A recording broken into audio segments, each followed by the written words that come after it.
오늘은 오순절후 12번째 주일이며 이제 돌아오는 주간에 광복절이 있는 광복절 기념주일이기도 합니다. 오늘 광복절 기념주일에 우리에게 주신 하나님의 말씀을 듣기 전에 먼저 평안으로 인사하겠습니다. 주님의 평안이 여러분과 함께. 옆 사람과도 인사하겠습니다. 부드럽고 따뜻한 사람이 됩시다. 겸손한 사람이 됩시다.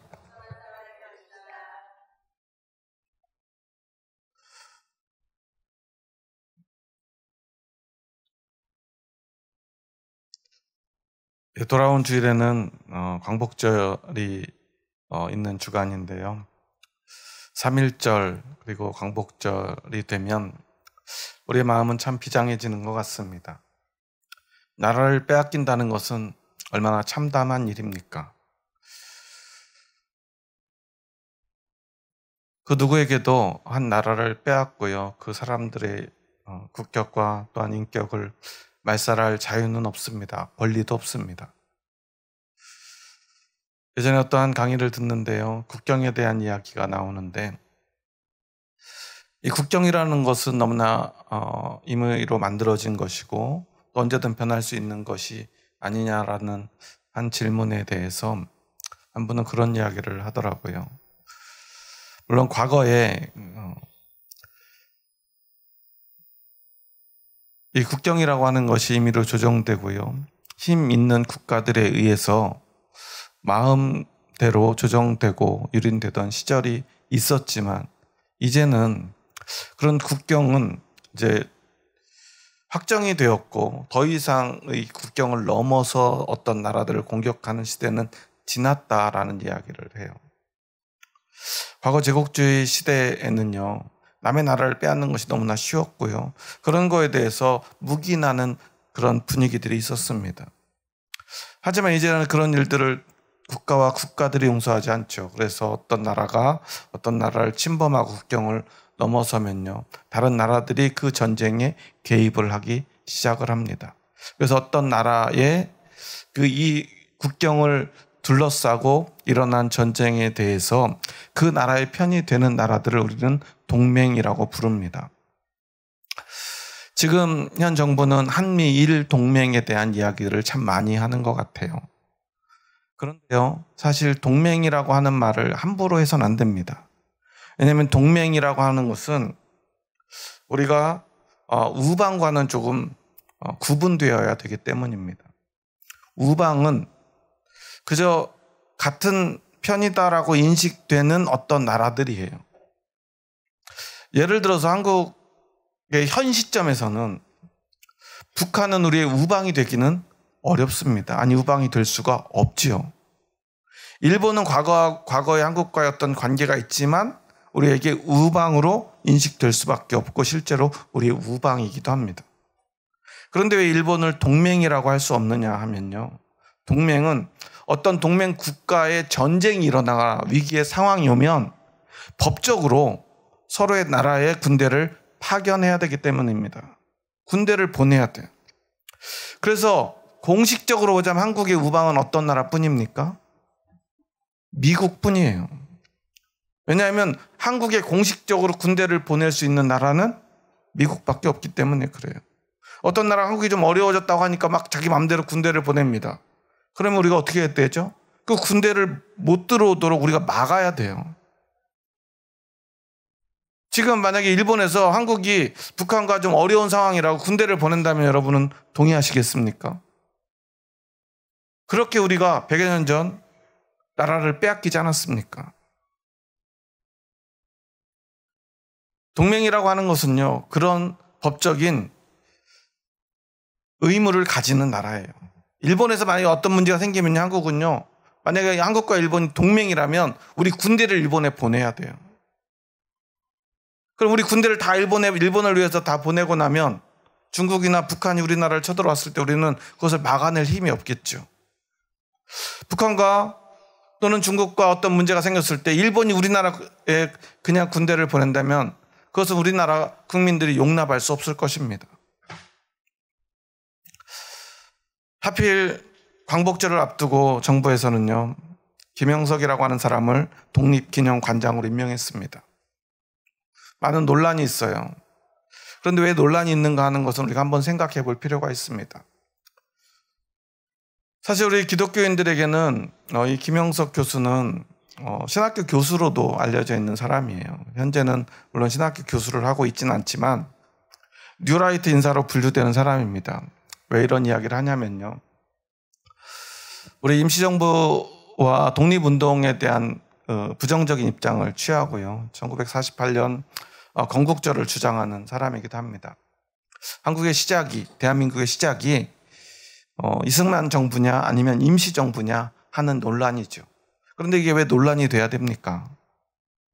나라를 빼앗겼다고 우리가 독립을 위해 싸운 정부가 아니다라고 주장하는 것은 과연 우리를 위한 것입니까? 일본을 위한 것입니까? 임시정부를 부정하면요, 모든 독립운동을 부정하는 게 돼요. 홍범도 장군의 그 형상을 육군사관학교에 놔둬야 되냐, 철거해야 되냐, 얼마나 몇 달 동안 많이 싸웠습니까?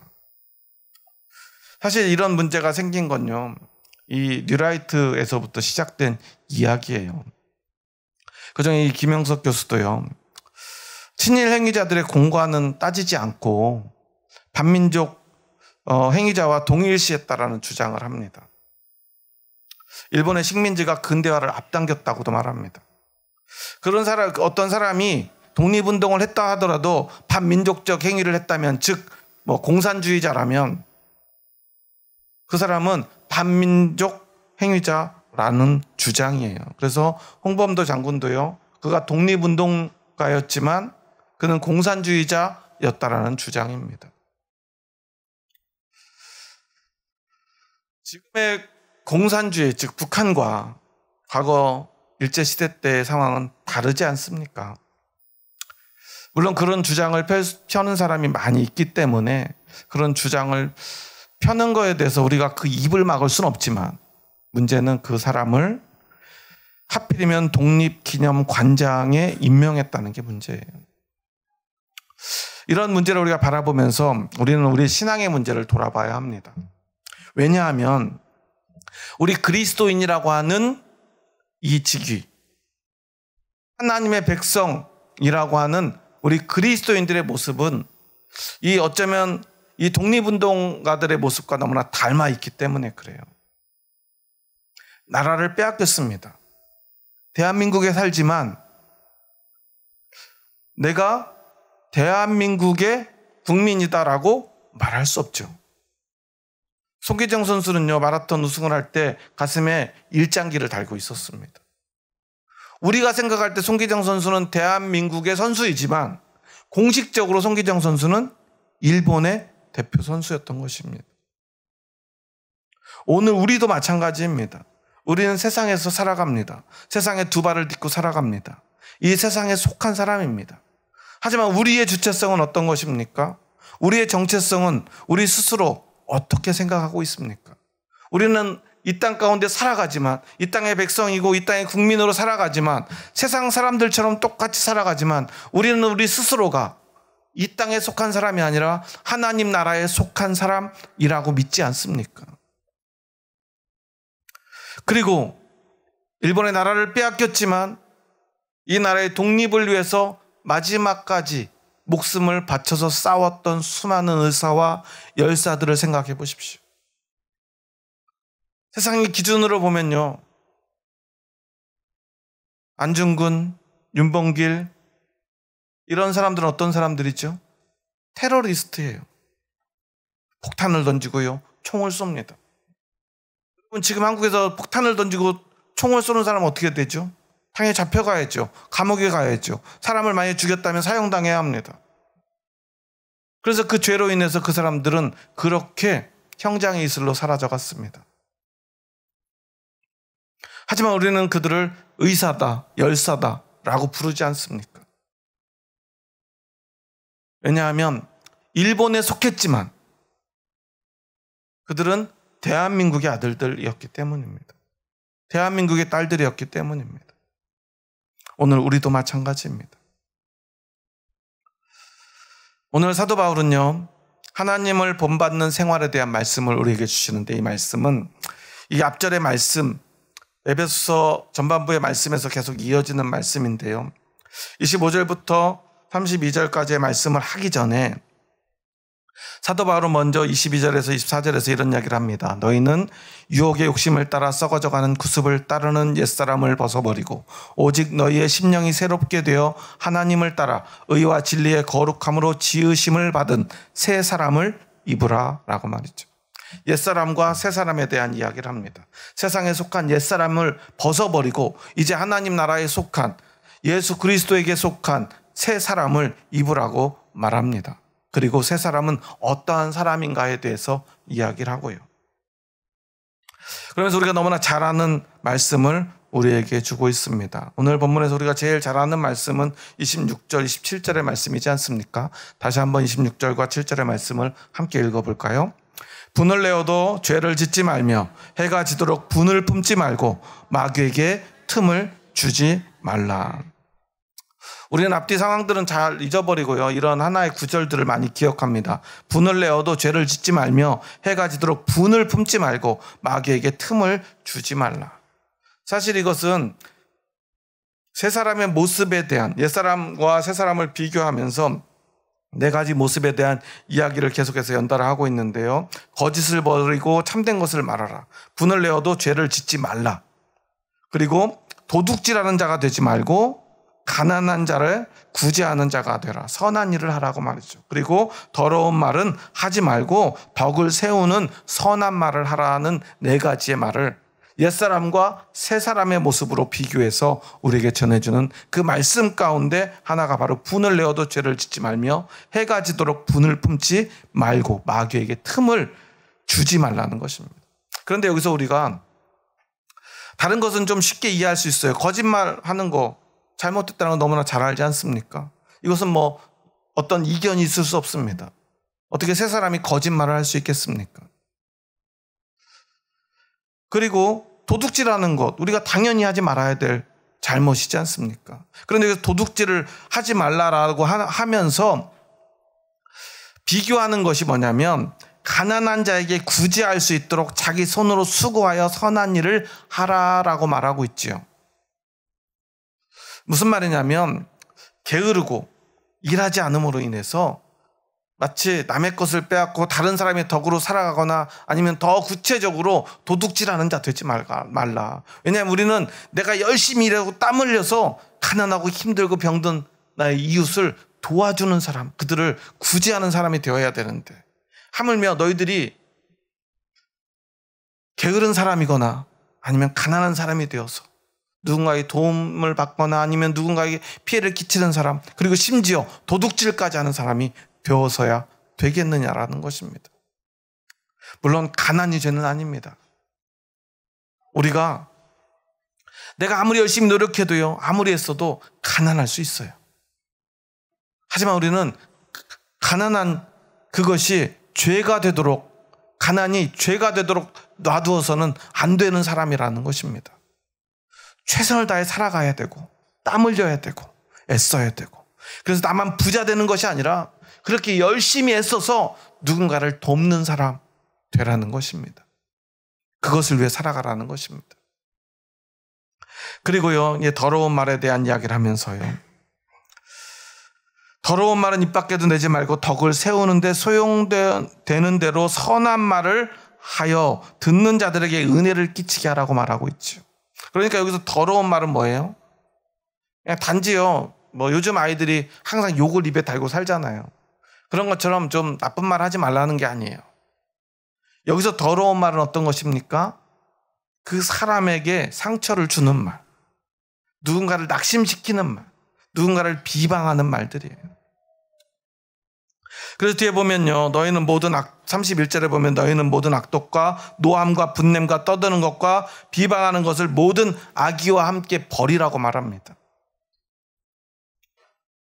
악의는요, 악을 행하고 싶은 어떤 마음을 이야기를 해요.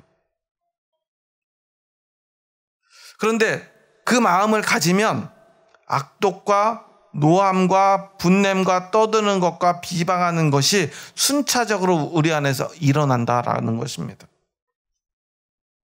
무슨 말이냐면요, 이 악독이라고 하는 것은 어떤 독한 마음이에요. 나쁜 마음이에요. 그 마음을 품으면 어떤 일이 벌어지냐면요, 내 마음속에 분노가 일어납니다. 이것이 바로 노함입니다. 그리고 나면 이제 다음으로 분냄이 일어나는데, 이 분냄이라고 하는 단어는요, 분노가 마음에 자리 잡아 오랫동안 이렇게 품고 있는 거예요. 분을 품고 있는 거예요. 오늘 앞에서 분을 내어도 죄를 짓지 말고 해가 지도록 분을 품지 말라고 그랬는데, 분을 품고 있는 것이 바로 분을 내는 것입니다. 그 다음에 그래서 떠드는 것이라는 것, 우리가 그냥 애들이 학교에서 떠드는 것이 아니라 이 분노가 밖으로 터져서 나오는 것입니다. 이 분노를 밖으로 표현하며 소리 지르는 것을 바로 떠드는 것이라는 단어로 말하고 있습니다. 그리고 나서 비방을 하는데요, 비방이라고 하는 것은요, 그렇게 마음속에 품고 있던 악독이 분노가 되고, 그 분노를 품고 있다가 그렇게 이 분노가 터져 나와서 이제 그 누군가를 대상으로 그를 모욕하고요, 그를 비방하는 것입니다. 그래서 그렇게 한 생명을, 한 사람을, 어떤 사람들을 쓰러뜨리고 넘어뜨리고 죽음에 이르게 하는 것이 바로 이 5가지 악입니다. 그런데요, 이 모든 것은 우리가 이 악한 마음, 이 뜻과 함께, 악이라고 하는 것은 카키아라고 하는 단어를 쓰는데요, 모든 악한 행동의 근원이라는 뜻을 가져요. 그 근원적인 악을 다 버리라는 것입니다. 그리고 무엇보다 그 악이 겉으로 드러나지 않도록 하라는 거예요.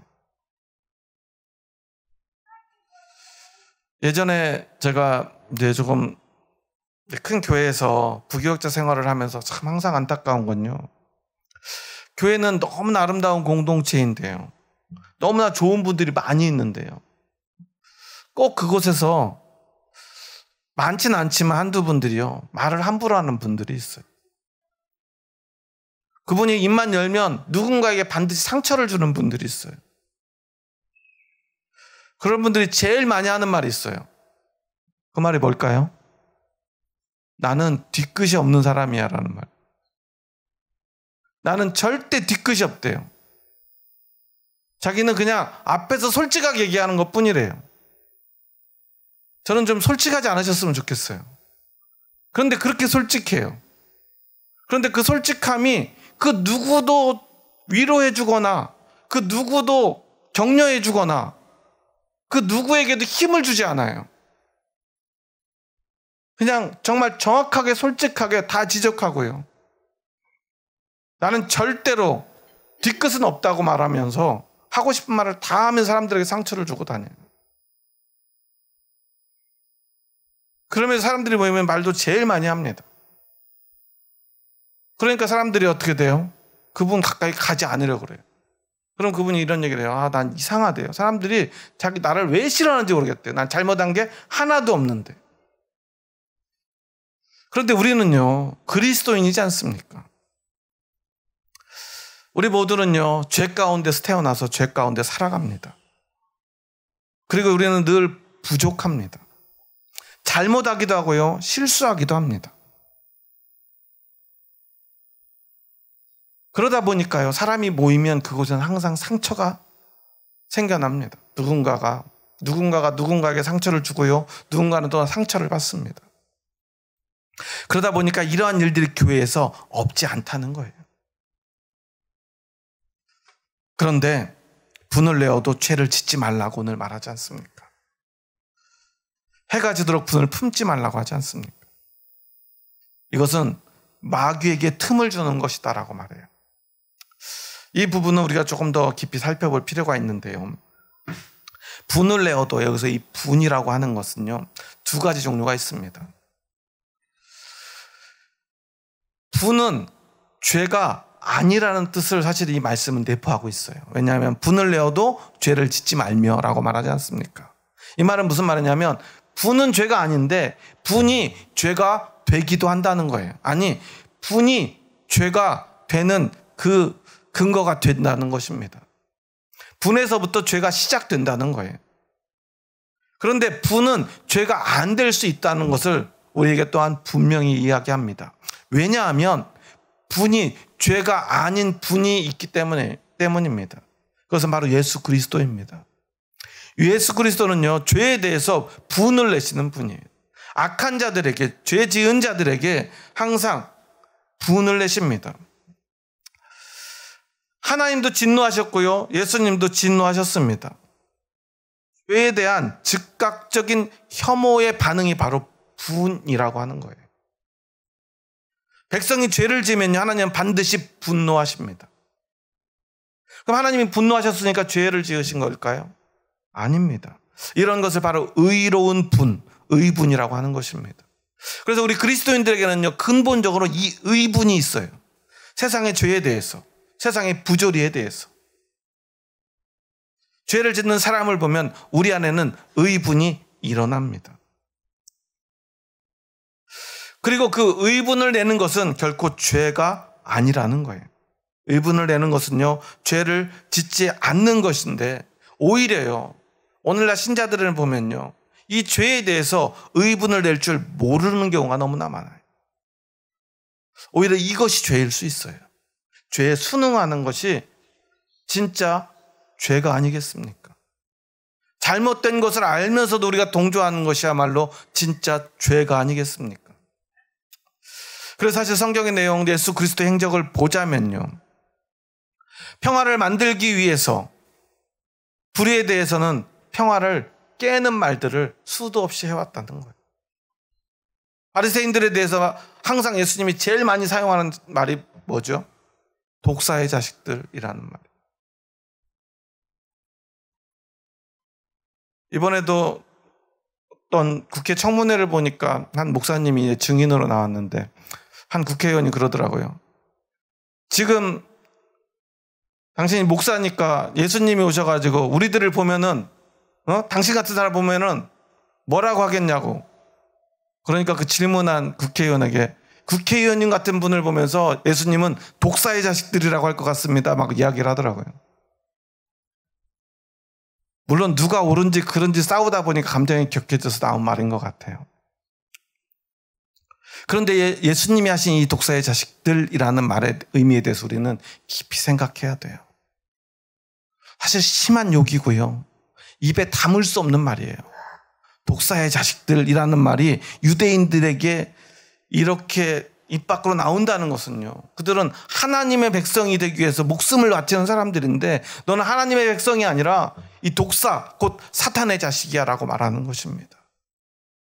너는 구원받을 수 없어, 하나님의 백성 될 수 없어 라고 말하는 건데요, 그 말을 듣는 사람들이 어떤 사람들이에요? 하나님의 백성 되기 위해 하나님의 백성을 위하여 평생을 말씀을 연구하고요, 그 말씀을 위해서요 목숨까지 바치고 있는 바로 바리새인들이기 때문입니다. 바리새파 사람들은요, 우리가 상상할 수 없는 그런 금욕적인 생활을 하고요, 율법을 지키기 위해서요 평생을 바친 사람들이에요. 그런데도 그 마음에 깊은 곳에 죄가 있기 때문에 예수님은 그들에게 그렇게 너희들이 율법을 좋아하냐, 그런데 그 율법으로 너희들은 독사의 자식이 되지 않느냐라고 말하고 있어요. 그 안에 죄가 있고 하나님을 향한 순종과 백성을 향한 긍휼한 마음이 없다면 너희는 하나님의 자식이 아니라 독사의 자식이야 라고 예수님이 말씀하신 거예요. 그러기에 우리도 예수님을 따라서 평화를 만드는 자가 되기 위해서 불의에 대해서는 평화를 깨는 자가 될 수 있어야 합니다. 세상의 불의에 대해서 우리는 우리의 의분을 가지고 분노할 줄 알아야 합니다. 하지만 사도 바울은 그래야 하지만 이 분노라고 하는 감정은 굉장히 위험하기 때문에 그 분노가 죄가 되지 않도록 해가 지도록 분을 품지 말라고 말하고 있는 거예요. 해가 지면 어둠이 오죠. 어둠은 사단을 상징합니다. 죄를 상징해요. 의분이라 할지라도 때로는 그 분노의 감정만 남게 되면, 누군가에 대한 미움으로만 되면, 그 분노조차도 잘못하면 사단이 우리에게 그 틈이 되어 우리에게 찾아와서 우리로 하여금 죄를 짓도록 만든다는 거예요. 그리고 그 의분과 개인적인 분노에 대한, 내가 내 감정을 주체하지 못하는 분노가 뒤섞이는 위험이 있을 수 있다는 것입니다. 교회에서요, 다툼이 일어나면요, 처음엔 어떤 문제로 싸웁니다. 근데 몇 달 지나면요, 나중에 왜 싸우는지도 모르는데 2패, 3패로 나뉘어가지고 서로를 미워하기만 하는 것을 너무나 많이 보게 돼요. 예전에 제가 고향의 교회에서도 목사님과 장로님들이 정말 많이 싸우셨는데, 제가 나중에 양쪽 분들을 따로 개인적으로 만나서 물어보면, 근데 목사님 왜 이렇게 장로님들하고 싸우세요? 그 이유를 한번 물어봤어요. 정말 근원적인 문제가 뭔지. 뭐라고 그러셨을까요? 잘 기억이 나지 않는데요. 언제부터 왜 싸웠는지. 장로님한테 가서 한번 물어봤어요. 장로님은 왜 이렇게 목사님을 못 잡아먹어서 안달이세요? 도대체 언제부터 이렇게 싸우시기 시작하셨어요? 무슨 문제로 이렇게 싸우기 시작하셨어요? 그러게, 그래요. 그런데 싸우다 보니까 이제는 그 감정만 남아있는 거예요. 분노만 남아있고요. 분노가 죄가 되고 있는 것입니다. 사도 바울은 그것을 이야기하는 것입니다. 순간적으로 울분이 치밀어 오를 때 그 울분을 마음에 품고 있다 보면, 그것을 오래 품고 있다 보면, 그것이 해가 지도록 품고 있다 보면 어둠이 찾아오고요. 우리 마음에 어둠이 찾아오면 사단은 그 분노를 죄로 바꾼다는 사실이에요. 왜 그럴까요? 우리가 바로 약하기 때문입니다. 우리는 죄 가운데 태어나서 그렇게 죄 가운데 살아왔기 때문에, 우리는 그렇게 죄에 의해서 때로는 지배당하는 연약한 존재라는 사실을 우리가 인정해야 된다는 거예요. 그때 우리에게 정말 필요한 게 무엇인가를 사도 바울은 이제 우리에게 이야기합니다. 우리 한번 32절의 말씀을 함께 읽습니다. 32절입니다. 서로 친절하게 하며 불쌍히 여기며 서로 용납하기를 하나님이 그리스도 안에서 너희를 용서하심과 같이 하라. 앞서서 30절에서 사도 바울은요, 하나님의 성령을 근심하게 하지 말라. 그 안에서 너희가 구원의 날까지 인치심을 받았느니라 라고 먼저 말해요. 인치심을 받았다는 건 뭐죠? 성령님 우리에게 도장을 찍어줬다는 거예요. 어떤 도장이에요? 우리가 하나님의 백성이라는 도장이에요. 우리가 구원받았다는 도장이에요. 우리는 이제 달라진 사람이라는 도장이에요. 예전에 제가 그 시골에서는 돼지고기 같은 걸 먹으면요, 껍질 부분에 이렇게 도장 자국이 있는 게 많았어요. 그게 뭐죠? 등급 표시죠. 도장을 딱 찍어요. 한번 도장이 찍히면 그 등급의 고기가 되는 거잖아요. 이걸 바꾸거나 조작하면 안 되죠. 마치 그런 것처럼 우리에게도 성령님이 도장을 찍어 놓으셨다는 거예요. 그런데 아무리 우리가 도장을 받았어도 세상에서 우리가 죄를 지을 수 있다는 거예요. 우리는 그렇게 죄를 지을 수밖에 없는 연약한 존재이고요. 우리가 조금만 실수하면요, 사탄은 그 틈을 타서 우리로 하여금 죄를 짓게 만든다는 거예요. 그래가지고 세상이 우리를 비난하게 만들고요. 또한 우리가 누군가를 비난하고요. 그렇게 서로가 물고 뜯는 세상의 방식으로 살아가도록 만든다는 거예요. 그런데 하지만 우리는 이 모든 것들을 버리고 선한 일을 할 수 있는데 그 이유가 무엇이냐? 그래서 32절에서 서로 친절하게 하며 불쌍히 여길 수 있고 용서할 수 있는데, 우리는 왜 그럴 수 있느냐면 하나님이 그리스도 안에서 우리를 용서하셨기 때문이라는 거예요. 그러니까 우리는 다른 거 보지 말고 하나님이 그리스도의 십자가로 우리를 용서하신 그 용서하심만을 따라가면 이 모든 것, 옛사람들의 죄악들을 버릴 수 있고요. 우리 안에 분노가 치밀어 오를 때 이 분노가 죄가 되지 않을 수 있고요. 낙심하고요, 힘든 형제들을 바라볼 때요, 부족하고 연약한 사람들을 바라볼 때요, 내성에 차지 않는 누군가를 바라볼 때요, 그들을 용납하고 사랑할 수 있다는 거예요. 여러분, 자녀를 키우다 보면 어떻습니까? 자녀들의 하는 모든 게 여러분 마음에 다 드나요? 그러지 않죠. 근데 그런다고 그 자식을 호적에서 파는 사람 여러분 실제로 보신 적 있나요?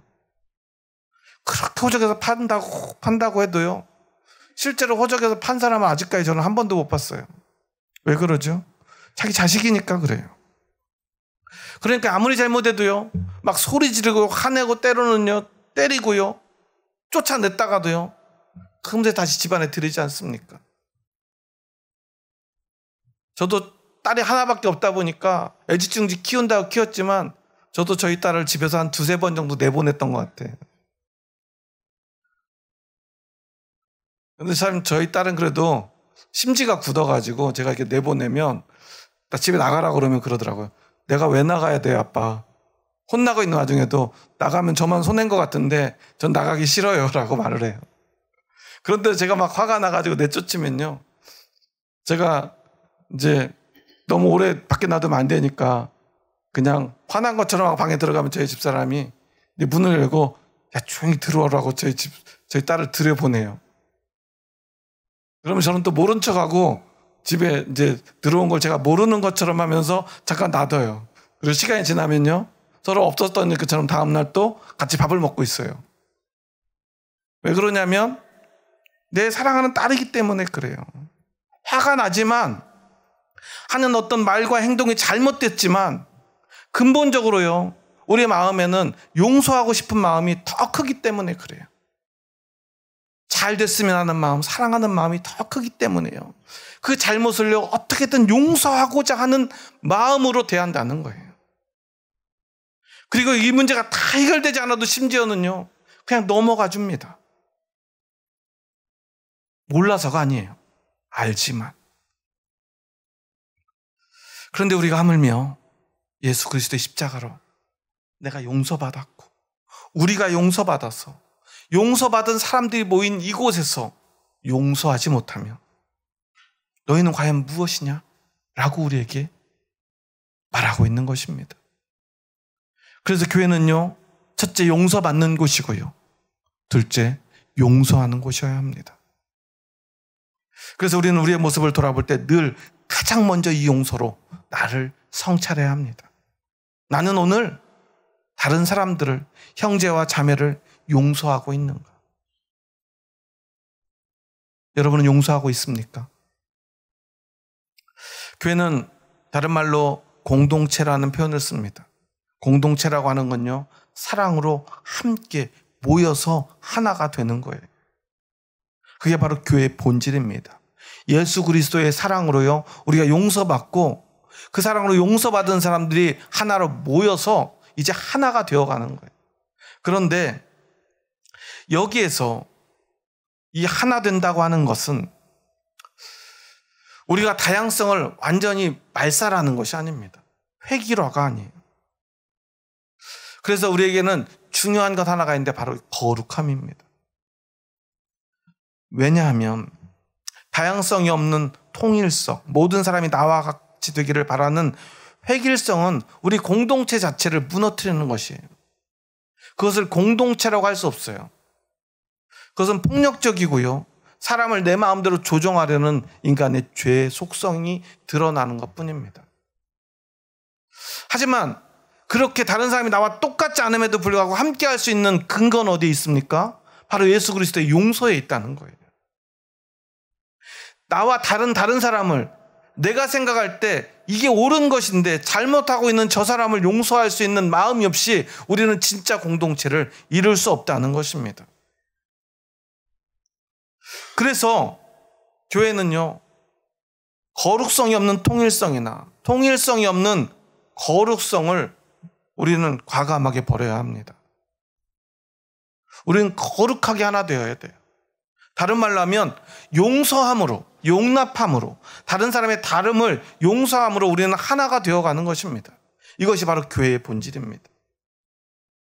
그래서 앞에서 이야기한 것들을 생각해 보면요. 왜 도둑질하지 말라고 그래요? 왜 가난한 사람을 도우라고 말합니까? 부자가 돼보면요. 가난한 사람이 용서가 잘 안 되는 것 같아요. 부자들이 나라의 정책을 세울 때 제일 많이 하는 말이 뭐죠? 이렇게 도와주다 보면 저 사람들이 그냥 놀고 먹으려고 하지 않겠느냐라는 주장이에요. 그냥 공으로 놀고 먹으면서 아무것도 하지 않으려고 하면 나라가 망한다라는 주장들을 해요. 무슨 말이냐면 가난한 사람은 게으르다라는 편견을 가지고 그 사람을 바라보는 것입니다. 네가 게을렀으니까 가난한 거야 라고 정죄하는 것입니다. 과연 그렇습니까? 여러분 가난할 때 정말 게을렀습니까? 어떤 사람이 그런 얘기를 하더라고요. 부자들을 봐라. 부자들이 얼마나 부지런한지. 저는 얘기하고 싶어요. 가난한 사람을 봐라. 가난한 사람이 얼마나 부지런한지. 살기 위해서 부지런한 사람과요, 더 잘 살기 위해서 부지런한 사람은요, 수준이 다를 수밖에 없어요. 정말 먹고 살 것이 없어서 가난하고 가족이 굶주리는데 어떻게 게으를 수 있습니까? 그런데 너무나 쉽게 이야기를 합니다. 정죄를 합니다. 교회에서도 마찬가지예요. 부족하고 연약하고 가난한 사람들을요, 쉽게 정죄해서는 안 된다는 것입니다. 가난한 자를 돕는 것, 그것이 바로 선한 것이라는 거예요. 가난한 사람을 용납하는 것, 그 사람을 이해하는 것, 그 사람을 이해해야 도울 수 있지 않겠습니까? 내 눈으로 보지 않고 그 사람의 입장에서 바라볼 수 있는 그 마음이 바로 그리스도의 마음이라는 것입니다. 더러운 말 왜 하지 말라고 말합니까? 더러운 말은 상대방을 정죄하는 말을 이야기하는 것입니다. 그 어떤 순간에라도요, 우리는 누구도 정죄할 자격이 없습니다. 그렇다면 우리도 하나님 앞에 정죄받아야 마땅합니다. 하지만 우리는 용서받지 않았습니까? 그럼 우리가 할 수 있는 것은요, 용서하는 것밖에 없어요.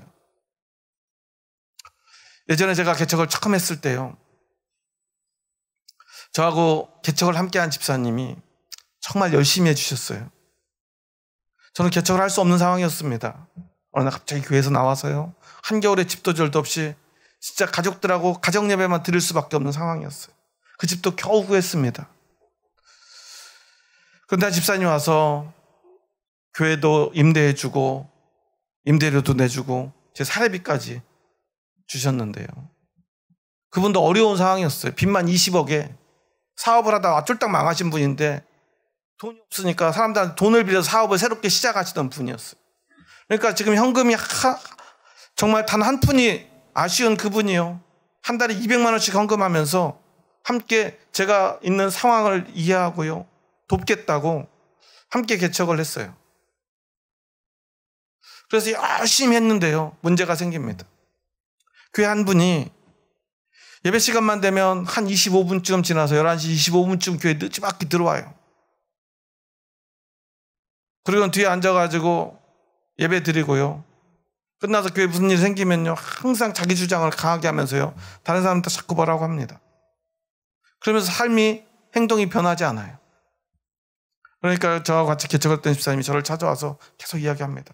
목사님은 왜 저분을 저렇게 바꾸지 않습니까? 저분을 왜 가르치지 않습니까? 저분을 왜 훈계하지 않습니까? 저분을 바꿔놔야 우리 교회가 부흥되지 않겠습니까?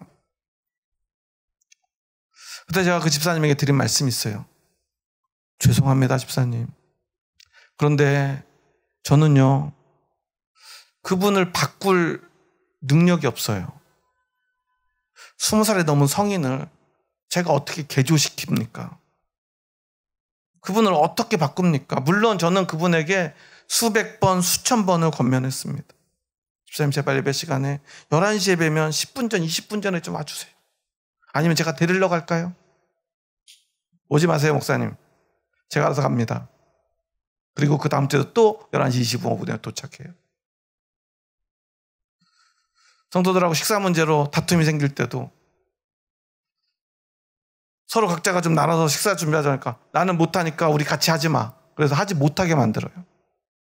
그래서 그때부터 저희 교회가, 저희 집사람이 식사를 준비하는 전통이 생겼어요. 전통인지 아닌지는 잘 모르겠지만. 그래서 오랫동안 저희 집사람 혼자 식사를 다 담당했었어요. 10년 넘게. 그 집사님이 절대로 나는 음식을 하기 싫으니까 너희들도 하지 마 라고 끝까지 우기고 싸워가지고요. 그것 때문에 많은 분들이 상처를 받았어요. 그래도 저는 그분을 개조시키려 하지 않았어요. 왜냐하면 그것은 교회의 방식이 아니기 때문에 그렇습니다. 사람을 개조하는 것이 교회가 아닙니다. 교회는요, 사람을 끝까지 용서하는 것이. 결국요, 그 사람을, 행동을 바꾼다고 어떤 믿음이 생길까요? 행동을 바꾸면 그 사람의 마음이 바뀔까요? 그럴 수 없습니다. 저는요, 끝까지 그분이 그리스도의 사랑으로 감동이 되어 변화되기를 위해서 기도했습니다. 그리고 끝까지 용납하면서요, 기다렸습니다. 그런데요, 7, 8년을 그렇게 쓰고요, 그분들 상처받아서 수많은 분들이 교회를 떠났지만 그분은 변화되지 않았어요. 이것 때문에 저는 얼마나 많이 기도했는지 모릅니다. 그리고 결국 10년이 다 되어서 그분이 교회를 변하지 않은 채로 떠나버렸습니다. 저에게 교회에 상처만 남긴 채로. 그때 제가 하나님께 얼마나 원망하며 기도했는지 모릅니다. 하나님, 이렇게 용서하고 기다리고 손해본 대가가 이것입니까? 마지막까지 저를 원망하고 오히려 저를 욕하고 떠나셨어요. 그렇지만 그때 하나님이 저에게 주신 응답이 있습니다. 그것은 나도 너를 그렇게 기다렸다는 것이었어. 비로소 제 모습을 돌아봅니다. 하나님이 그렇게 나를 용서하지 않았다면, 기다리지 않았다면 나는 어떤 사람일까? 중요한 건요, 우리는 그 누구도 바꿀 수 없습니다. 그 누구도 변화시킬 수 없습니다. 하지만 예수님은 하실 수 있습니다. 그리고 예수님의 사랑만이 그것을 해낼 수 있고요, 우리는 그것을 위해서 예수님처럼 하는 수밖에 없습니다. 그 사람이 변화되지 않는다 하더라도, 바뀌지 않는다 하더라도, 우리에게 상처를 준다 하더라도 우리는 용서해야 합니다. 기다려야 합니다. 왜냐하면 예수님의 십자가의 방법, 그 용서 말고는 다른 방법이 없기 때문입니다. 하지만 끝끝내 그것을 거부한다면 그는 구원받지 못할 것입니다. 하지만 어쩔 수 없습니다. 그럼 그 사람을 때려서라도, 폭력을 행해서라도, 묶어서라도 천국에 데려갈 수 있을까요? 그럴 수는 없습니다. 스스로 변화하지 않으면, 스스로 예수 그리스도의 십자가를 받아들이지 않으면, 그 믿음으로 나오지 않으면, 하나님 앞에 진심으로 회개하지 않으면 그것은 결코 구원이 될 수 없기 때문입니다. 그래서 우리가 할 수 있는 최선은 오직 예수 그리스도의 십자가를 우리도 함께 지는 것뿐입니다. 교회는 바로 그런 곳입니다. 그리고 무엇보다 여러분, 예수님이 나를 어떻게 용서했는지 우리는 그것을 기억해야 합니다. 그 집사님이 나가시던 날 저는 기도하면서 얼마나 울었는지 모릅니다. 그분이 나가서가 아니라요, 저의 모습을, 저의 죄를 예수님의 십자가 앞에서 깨달았기 때문입니다. 예수님은 얼마나 힘드셨을까? 저도 정말 많이 힘들었거든요. 그런데 예수님의 마음을 헤아리고 보니까요, 예수님은 그보다 더 아프셨다는 사실을 비로소 깨닫습니다. 여러분, 우리에게는 오늘 지금 이곳에 예수 그리스도의 용서가 있습니다. 예수님의 십자가의 사랑이 우리에게 있습니다. 우리는 오직 그것만을 붙들어야 합니다. 그것을 가지고 용서해야 합니다. 그것이 우리의 전부입니다. 우리의 능력입니다. 우리의 권세입니다. 교회 와서 여러분은 예수님의 그 용서를 경험하십니까? 그것을 가장 뼈저리게 경험할 수 있는 길은 오직 하나입니다. 내가 가장 용서할 수 없는 그 사람을 용서하는 것입니다. 지난 한 주간 배드민턴 금메달을 딴 안세영 선수의 문제가 뉴스를 가득 채웠죠. 사실관계는 앞으로 확인해 봐야 되겠지만 제가 안타까웠던 한 장면이 있어요. 수많은 협회 관계자 또는 대한체육회장이요, 안세영 선수에 대해서 여러 가지 말들을 합니다. 급도 안 되면서 손흥민이나 또는 김연아 선수 같은 대우를 요구했다. 이제까지 배드민턴 선수 중은 수십 년 동안 신발 문제를 아무도 불평한 적이 없는데 자기가 뭐라고 그런 불평을 하는지 모르겠다. 왜 자기만 비즈니스석을 타야 됐느냐? 왜 특혜를 받으려고 하느냐라는 말들을 쏟아낸 거예요. 저는 앞뒤 관계는 모르겠지만 어른이, 이 22살의 어린 선수에 대해서 이런 말을 하는 모습을 보면서 너무나 마음이 아팠어요. 적어도 자신들이 보호해야 될 선수가 그런 말을 했다면 먼저 사과하고요. 그 선수를 보호했어야 되지 않겠습니까? 그 선수가 혹시 실제로 그렇게 무리한 것을 요구했다 하더라도 말입니다. 그런데 그렇게 말하는 걸 보니까요, 실제로 무슨 문제가 있구나라는 생각을 할 수밖에 없더라고요.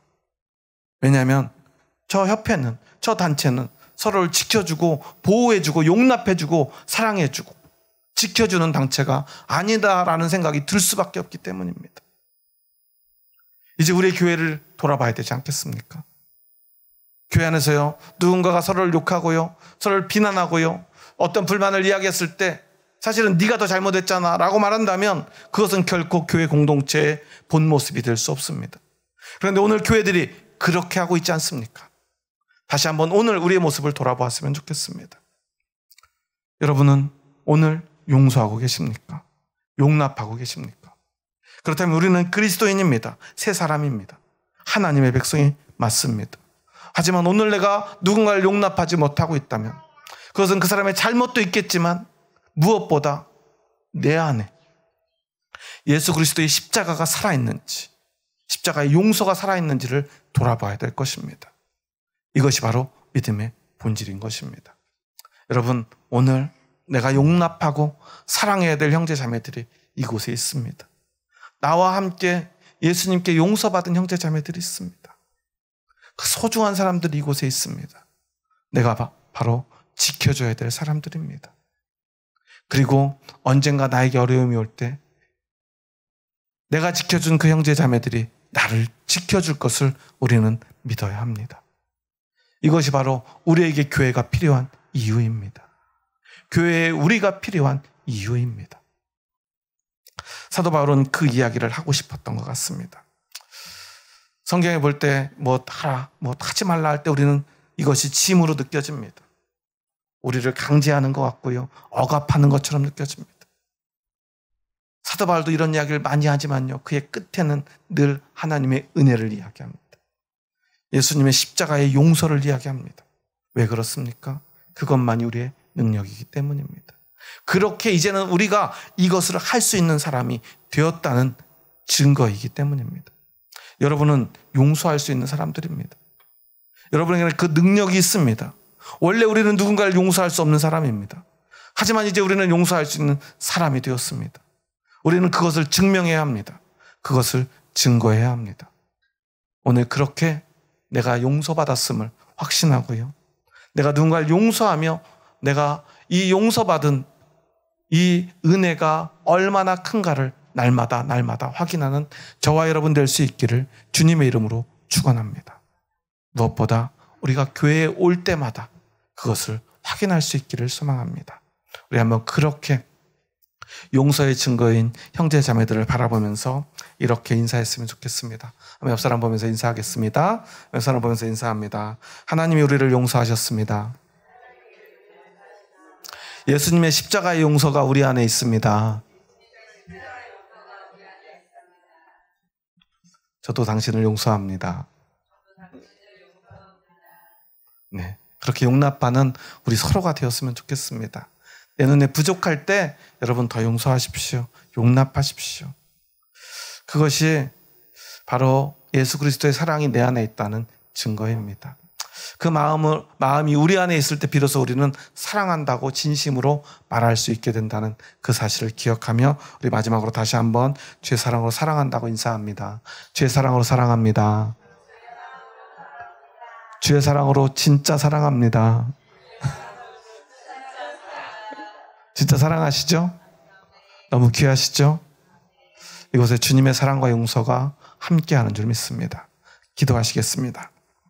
하나님 감사합니다. 저희 부족하고 연약한 자들 사랑하셔서 저희들을 주님의 사랑 가운데, 은혜 가운데 주님의 품으로 불러주시니 감사합니다. 그렇게 우리가 하나님의 백성 되었음을 고백합니다. 죄악된 이 세상 가운데 우리는 하나님 나라의 백성임을, 하나님 나라의 국민임을 고백합니다.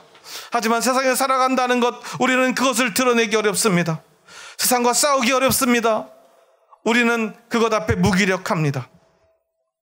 100여 년 전 나라를 빼앗기고 독립운동을 했던 수많은 사람들, 얼마나 무기력함 속에서 그 어려운 일들을 감당했습니까? 광복의 기쁨, 그것보다 그 상처가 우리에게 얼마나 큰가를 오늘 고백합니다. 마찬가지로 우리는 우리의 나라 하나님의 나라를 잃어버린 하나님 나라의 백성임을 고백합니다. 그래서 세상 가운데 살아가는 것이 얼마나 어려운지를 고백합니다. 하지만 우리에게 하나님께서 선물로 주신 이 교회가 우리에게 있음을 고백합니다. 이곳에서 우리는 예수 그리스도 십자가의 용서를 경험하며 그렇게 서로 용납하며 용서하며 사랑하는 사랑의 공동체를 이루고 있음을 주님 고백합니다. 교회가 있어서 우리는 살 수 있습니다. 교회가 있어서 우리는 사랑할 수 있습니다. 교회가 있어서 우리는 용서받을 수 있고 용서할 수 있습니다.